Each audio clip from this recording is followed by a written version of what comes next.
AM560theanswer.com. Now, from the Signature Bank Studios. Only the biggest stories, only the biggest guests, and only the biggest opinions. This is AM560, The Answer. Top of the morning, Dan Proft here. We have been remiss, I've mentioned it, but we haven't gotten around to it. And we need to make the time to mark the 20th anniversary of Al Gore's Inconvenient Truth. As I said, it shouldn't just be left to Howard Lutnick to have fun ridiculing Al Gore. You remember Al Gore. It wasn't that long ago that he offered this. Some of the models suggest to Dr. Maslowski that there is a 75% chance that the entire North Polar ice cap during some of the summer months could be completely ice-free within the next 5 to 7 years. Yeah, and that was back in 2014. Models. You know how those go. And of course, really an heir apparent to Al Gore, possible presidential nominee for the new Marxist Party in 2028. AOC just a little more than 6 years ago said we were on a 12-year clock. Millennials and people and, Gen Z and all these folks that come after us are looking up, and we're like, the world is going to end in 12 years if we don't address climate change. And your biggest issue is your biggest issue is how are we going to pay for it? Yeah, exactly. Yeah. Well, they seem to have lost their mojo, so much so that Jason Altmaier, who is a Democrat from Pennsylvania, writing in The Hill, Democrats must take a more practical approach to climate and energy. Could they take a less practical one to date? In today's political environment, Democrats can no longer be the small 10-party elites and ideological checklists. If they want to start winning elections again, Democrats will have to reconnect with everyday Americans. A step in that direction would begin to embrace America's oil and natural gas economic engine. Bite your tongue, the hell you say.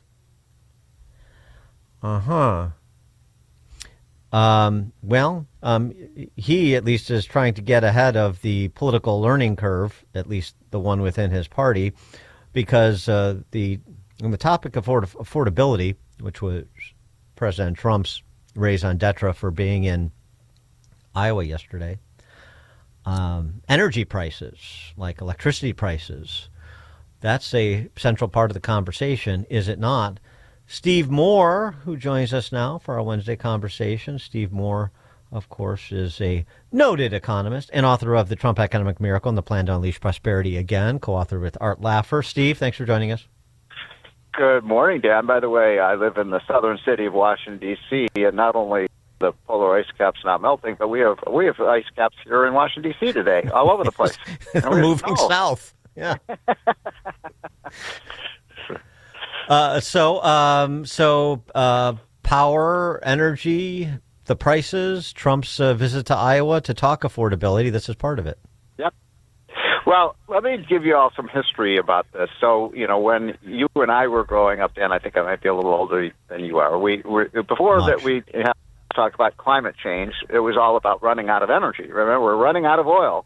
And so here we are today with oil at pretty close to record low prices. I just paid $2.79 a gallon for gas.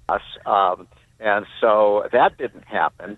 And all these kind of doom and gloom predictions by the Malthusians in the 70s and 80s didn't happen. So then they came up with this new apocalyptic narrative, which was that we were going to have global warming. Then the planet didn't warm, so they had to come up with a new narrative, and then they called it climate change. There was a lead story in the New York Times on Saturday reminding us that just because we have this frigid weather all over the country, that doesn't mean we don't have climate change. It actually proves that we have global warming. Did you know that storms are a result of global warming? Yeah. Right. Everything that is bad or inconvenient is the result of climate change / global warming / whatever the phrase du jour is. Yes, we understand. Anything to get after those noxious fossil fuel businesses. Yeah. So the solution to every one of these problems was what? More government control of the economy. So it had nothing to do with, changing the weather of the planet. It was giving politicians and authoritarians more power over what you and I could do. We had to give up our cars. We had to stop heating our houses. We had to, wear cardigan sweaters in our houses so that we wouldn't use too much energy, and on and on and on. And God, that rube is over, except for the fact that they're still preaching it. They're still preaching this stuff. And if you had AOC, I would love, what I would love, Dan, if you got AOC on your radio. I'd love to do that. And ask her about it. Can you get her on? We'll endeavor. It's difficult to get. I don't know. You probably have this experience too. It's difficult to get the left out of their echo chambers, don't you find?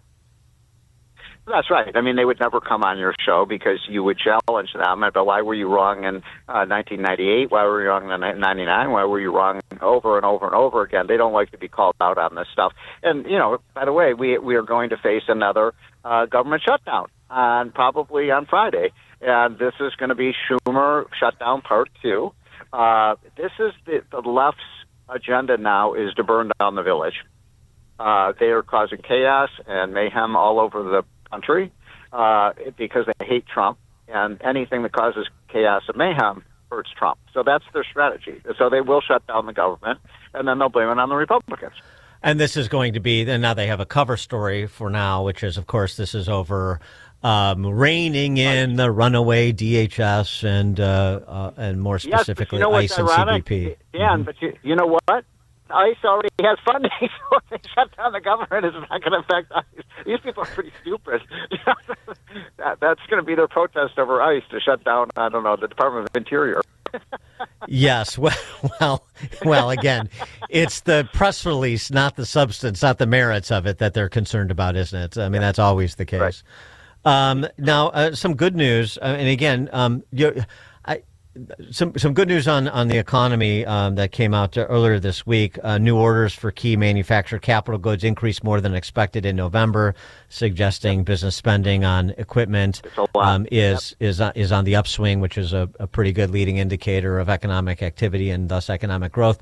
But Trump getting out and about, going to the heartland to hang out in diners in Iowa to talk affordability. Is that something that was planned, and he knows he needs to sort of make the case, as you still have divided opinion on whether or not people feel things are going well economically for them, or was that sort of an emergency move to try to refocus on the economy and away from immigration law enforcement? It's a little bit of both. By the way, I want to tell you my solution to the Minneapolis mayhem. I would advise Trump to pull all the ICE troops out of Minneapolis. Just get them out. If it's their city, if they want it to, if they want it to be ransacked by criminal aliens and so on, that's their business. And that I would do is basically have Trump give a national speech saying Minnesota's not getting another penny of federal dollars until they return the $6 billion they stole from American taxpayers through fraud. And until they give that money back, we're not funding them anymore. How about that? Well, and then you'll have a federal judge do what a federal judge did with his February 1 edict, which is to say, yes, you will, and then that'll be litigated for months on end. And meanwhile, I mean, it's a difficult thing. I don't think you can abdicate the federal law enforcement. I know, but we're funding them. I mean, we're funding. They were stealing this money, and he did nothing about it. But can you believe it, by the way, that guy might have been one heartbeat away from the president? Yeah. Can you? I'm still having trouble believing that Kamala Harris was one heartbeat away from being the president, too, or a few swing states away, as the case may be. But you're still sanguine about economic growth in not only the first part of this year, but this year. Yes. So basically, I have to say I'm quite flummoxed right now because on the one hand, almost every single indicator is very positive. Every one of the major economic measurements we use is pointing north. And so, we have 5.5% growth in the fourth quarter, which is off the charts. I've seen anything like that in recent memory. We've got inflation coming down. We've got the average median up by $500, et cetera, et cetera. I mean, I could go on for 15 minutes about the positive things in the economy. And yet, yesterday, two polls came out, a Fox poll and a CNN poll, showing consumer sentiment is way, way down. So I can't quite explain that. I can't explain why you've got, objectively speaking, a very, very strong economy, and yet Americans aren't feeling the love. I don't get it. Yeah, I guess you'd have to dig into that deeper. I mean, it may be something where they feel that angst and anxiety about where the country is on a whole, maybe sort of yeah. The whole gestalt of where the country is, and they're just attributing that to any individual issue as well. I think that's Maybe. right. And also people focus on the things that are going up in price, not the things that are going down in price. So, yes, beef and steak prices up, but shop prices are going down. Banana prices are going up, but prices are going down. Airline tickets are going down in price, et cetera. Focused on the things that are going up, and that is the supposed affordability crisis.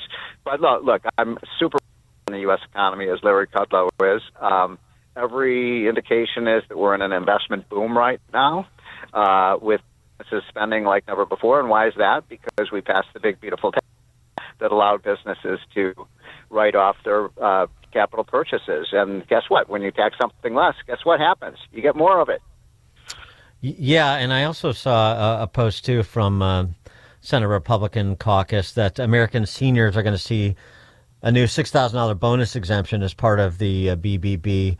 $93 billion in tax cuts for seniors all over the country. So, when some of the component parts of the BBB take effect, even though there's way too much spending in it, that may help to move public opinion, too. Yeah. So I am, some background noise, I'm on my way to the big ceremony that Trump is having in about a half an hour to celebrate the Trump accounts. So yes, that's another thing that people will be able to put money into these accounts for their kids. And by the way, Michael Dell will be attending.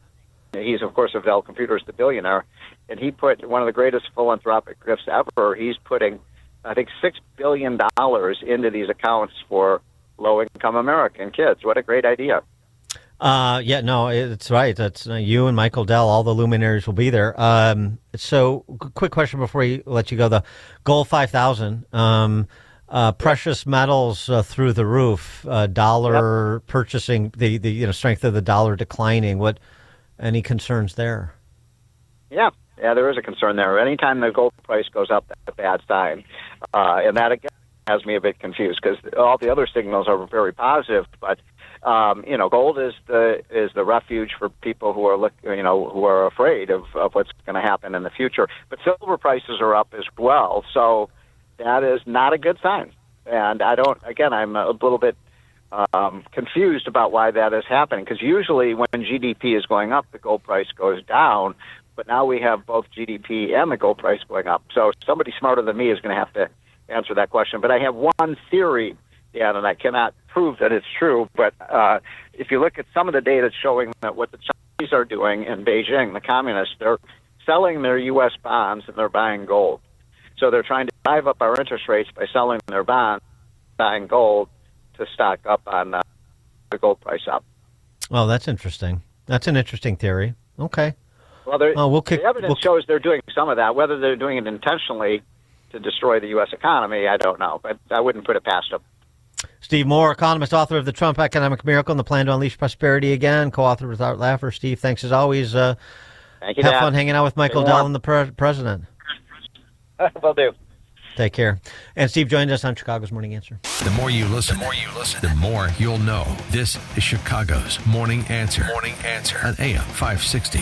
The Answer. Wesley Financial Group is not a law firm. Ask yourself this question. Is it really worth holding on to that timeshare that you know you need to get rid of? Here's the truth. The average maintenance fee just went up over 17%. That could have been 117%.